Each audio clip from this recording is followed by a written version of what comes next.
One morning, a couple was driving through the city when a woman noticed a poor boy selling flowers.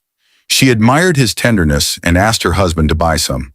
The boy explained that each flower cost $5, but the woman paid far more.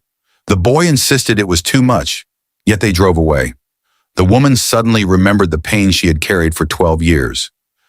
Long ago, her baby had been stolen from his stroller, and her life had never been the same. Her husband told her to move on, but she could not. The grief consumed her every day, and she refused his idea of having another child. For her, no one could ever replace the son she lost.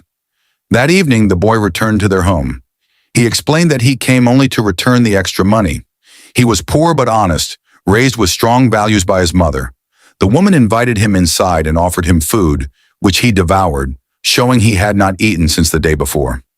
She looked at him tenderly and whispered that he was the same age their lost son would have been. Her husband grew angry, saying she needed to let go of the past, but she could not. Days later, the couple saw the boy again selling flowers. They offered him clothes and asked him to join them, but he refused, saying he needed to sell flowers to buy medicine for his sick mother. Touched, they bought all his flowers and drove him home. At his house, the boy's mother received them with humility. She explained that Jose was not her biological son. Long ago, she had opened her door and found an abandoned baby. Unable to have children of her own, she saw him as a miracle and raised him with love, teaching him honesty, humility, and respect. The woman's heart stopped when she noticed the chain Jose wore. It was the same one her stolen son had the day he disappeared. Tears filled her eyes as she cried out that Jose was her child. But the adoptive mother refused, saying she had raised him and he was hers. The husband stepped forward, proposing peace. No one had to lose.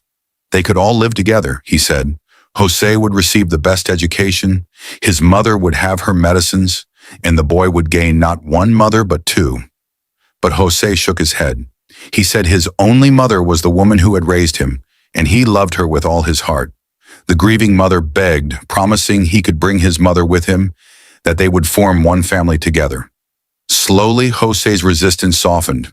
Finally, he asked only one thing. Would his mother truly be allowed to stay by his side? The woman promised yes. With that, Jose embraced them all, and for the first time in 12 years, the grieving mother felt hope.